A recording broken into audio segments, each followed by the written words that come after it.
Hey, it's Alan, and I just wanted to let you know that you can now listen to the ongoing history of new music early and ad-free on Amazon Music, included with Prime.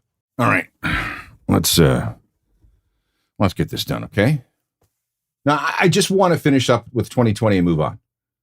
Oh, I know that's not very Christmassy, but come on. I mean, this year's been a raging dumpster fire. It's actually been worse than that. It's like somebody gathered together a billion old tires, doused them with kerosene, and lit them up.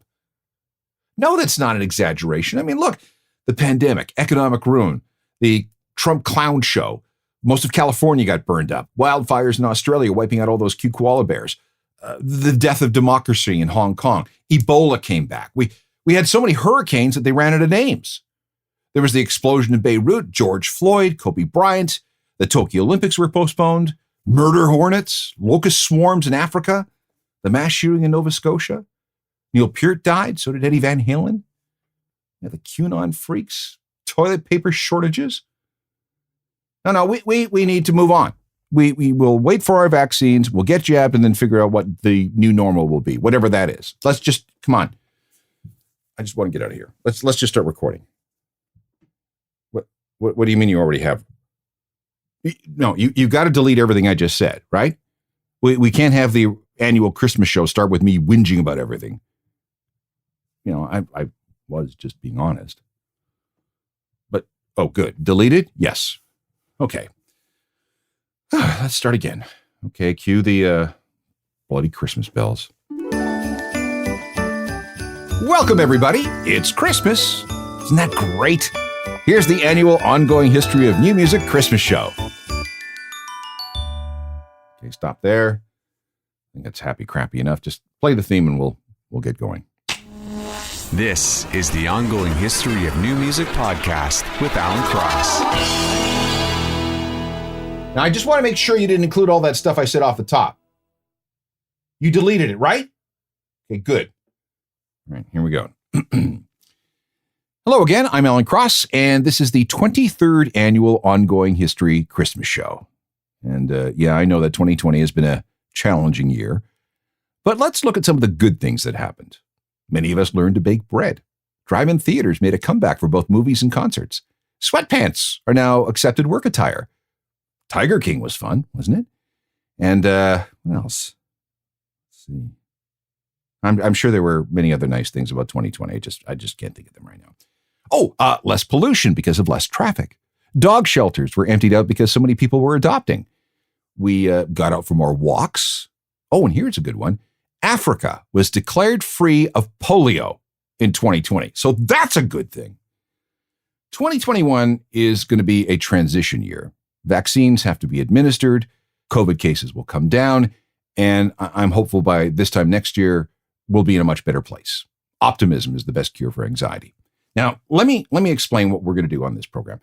Usually the annual ongoing history Christmas show features a selection of weirdo alt-rock Christmas songs from over the decades. These are festive songs that you definitely won't want to play when grandma's in the room. But 2020 saw way more new Christmas songs than ever before. We heard one just a few seconds ago from Britain's Pocket Gods. That was called COVID Christmas. In fact, almost all the songs on this year's Christmas special are 2020 releases.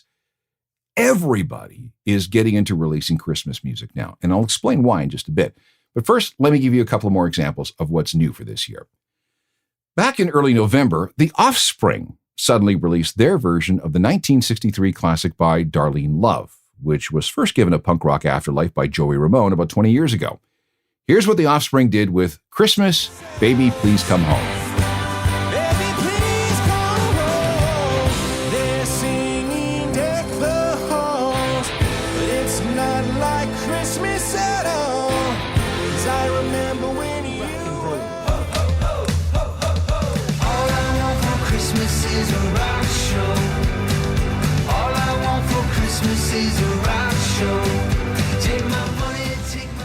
You can all relate to that. All I Want for Christmas is a Rock Show by the Swedish-American band Grisfolk. And they're joined by Kyle Gass of Tenacious D on that one. It has been apocalyptic for the touring industry. No gigs, no revenues. Live music industry probably lost $30 billion US this year. Many musicians are on unemployment or driving Uber. There's no work for roadies, no business for sound and light companies. Venues have shut down or closed entirely. Festivals canceled.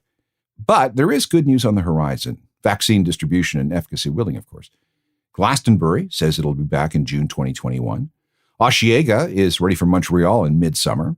And Live Nation and Ticketmaster have been working on figuring out what live events can be conducted safely in 2021. We will get back to going to gigs, but it is going to take time.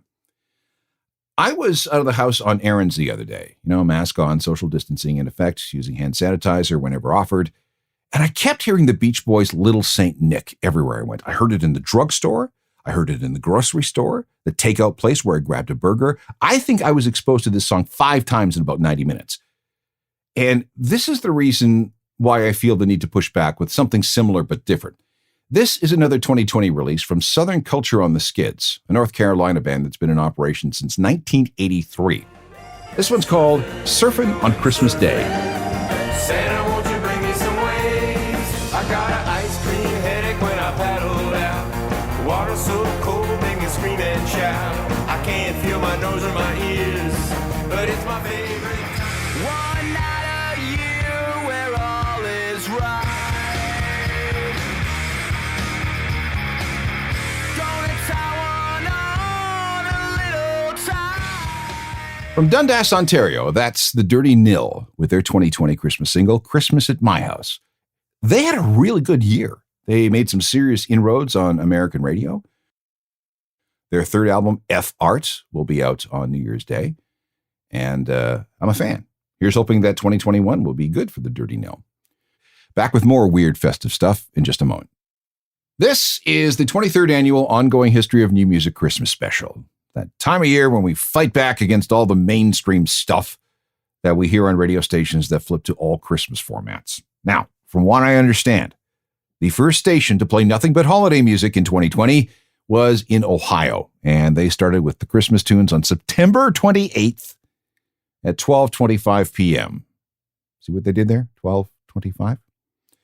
As the weeks passed, more stations made the switch, and earlier than usual, too, saying that people really needed some extra Christmas cheer this year. What they're actually doing is trolling for ratings. It's established fact that radio stations that switch to an all-Christmas format for November and December rack up huge audience totals. This became a thing maybe, I guess, about 20 years ago. That's when it started. And every single Christmas, these stations blew away the competition in terms of ratings. And every year, more stations, realizing a good thing when they saw it, joined in the trend. This created a huge opportunity for artists and record labels. With such a huge demand for Christmas songs by radio, everyone started releasing Christmas records. This is a smart career move, too, because if your song gets widespread pickup, then you've got an evergreen revenue stream that will continue for decades. I mean, just ask Michael Bublé. In 2011, he released a Christmas album that has since sold 12 million copies. The biggest thing he's ever done, and it's all over all Christmas radio. Josh Groban's 2007 Christmas album is the second best-selling Christmas album in the U.S. of all time. And then there's the all-time modern holiday song champion, Mariah Carey's All I Want for Christmas Is You, which originally came out in 1994. The best estimate is that the song has generated somewhere around $70 million in royalties. And it's only played, 2 months of every year. And it is one of the best-selling singles, not just best-selling Christmas singles, but singles, period, of all time. It's been covered about a zillion times. Kelly Clarkson, Joss Stone, Kenny Chesney, but it's also been covered by Foghat, Bowling for Soup, and My Chemical Romance. The song also seems to lend itself to metal interpretations. There is a surprising number of metal versions of this. For example, here's Leo. I don't want a lot for Christmas. There is just one thing I need. I don't care about the presents underneath the Christmas tree. And that's so new to me, but it's so cool to me. And Mary's son must be waking up. There's Vancouver's Hotel Mira with their Christmas song called Red Green. That's part of a collection released by their label Light Organ Records. There are a couple of those featuring all sorts of Canadian indie bands doing holiday stuff. Dates back about 10 years. Here's a question. What Christmas song has been covered by more than any other? Now, I thought it might be Frosty the Snowman. I found one all-Christmas radio station in my research that played 22 variations of Frosty the Snowman over a 24-hour period. So roughly once an hour, each by a different artist. But it's not Frosty the Snowman. That's not the answer. It's Silent Night. The people who tabulate such things say that it has been covered on record no fewer than, get this, 137,315 times. White Christmas is second, followed by Jingle Bells, The Christmas Song, and Winter Wonderland. I don't know where Frosty the Snowman is. Of that top 5, 2 are in the public domain, meaning that they don't generate any royalties for the composer. Well, in the case of Silent Night, Franz Xavier Gruber wrote it in 1818. Jingle Bells was published by its composer in 1857. That's James Lord Pierpoint, and he published it under its original title, One Horse Open Sleigh. White Christmas was written by Irving Berlin while sitting beside a pool in California back in 1942. The rights holders continue to make a lot of money from that one. Add up all the versions, and there are hundreds, and White Christmas has sold at least 100 million singles. The Christmas Song, or as everybody knows it, Chestnuts Roasting on an Open Fire, was written by Robert Wells and Mel Torme in 1945. It is sold in the tens of millions, and the rights holders get big checks every year. And finally, Winter Wonderland. It's from 1934. It's been covered by more than 200 artists and continues to make money.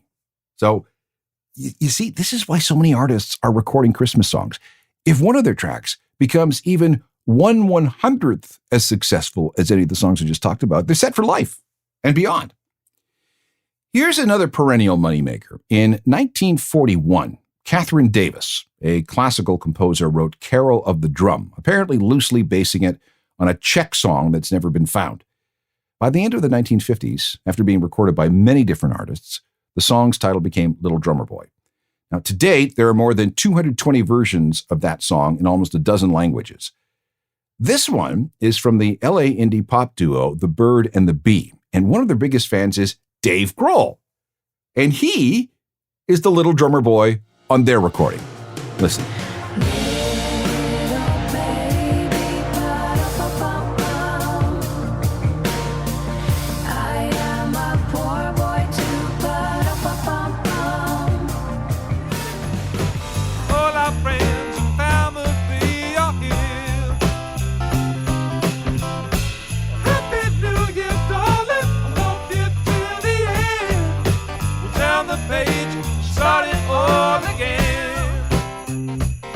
That's Ewan and Seamus Curry of the Sheepdogs working under the name Bros. And Don't Make No Fuss, It's Christmas. That's their second Christmas release, a 2020 thing called A Very Bros Christmas Volume 2. Volume 1 appeared in 2017. In a moment, a new Christmas song from Arkells. Here we go with the home stretch of the 2020 Ongoing History of New Music Christmas Special. Again, the mission is to highlight some alt-rock songs that may have gotten lost in the holiday shuffle. Arkells have been one of the most prolific Canadian bands of the last decade. They're always writing and recording and releasing material. And this year, they decided another Christmas song was in order, so they wrote one called Pub Crawl. The song is based on how the band catches up with friends when they come home for Christmas after a long tour. Everybody gets together at a pub and throws all their credit cards in a hat. When it's time to move on, cards are drawn out of the hat one at a time, and the last 2 people in the hat are stuck with the tab. Then they move on to the next pub where everybody does the same thing, except the 2 people who paid for the first tab. And that goes on until everybody pays their share. This song is actually a commission for Amazon Music. It's one of their exclusives. But back in November, they leaked the song to bars across Canada and a few in the US. Fans were encouraged to go to these spots and request the song from the bartender, and he or she would play it. Cool idea. Here it is. This is actually a really nice song. Arkells and Pub Crawl.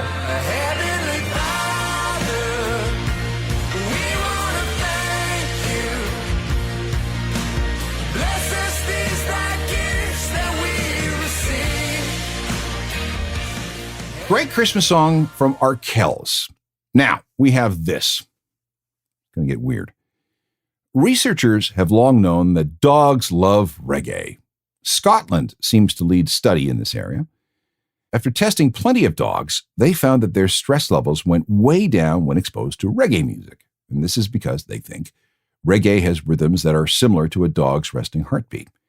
I can tell you this works. The cleaning lady comes every second Tuesday, and Squirt, the younger of the two bull terriers in the house, gets very upset, especially when the vacuuming starts.